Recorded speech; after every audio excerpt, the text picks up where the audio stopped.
নোয়াখালীতে জেলা গোয়েন্দা শাখা অভিযান চালিয়ে ৪০ বোতল বিদেশি মদ সহ এক মাদক ব্যবসায়ীকে গ্রেপ্তার করেছে।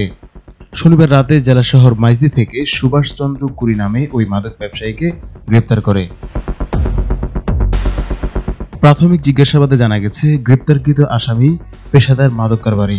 এই ঘটনায় গ্রেপ্তারকৃত ব্যক্তির বিরুদ্ধে আইনানুগত ব্যবস্থা প্রক্রিয়াধীন রয়েছে বলে জানিয়েছেন ডিবি পুলিশ।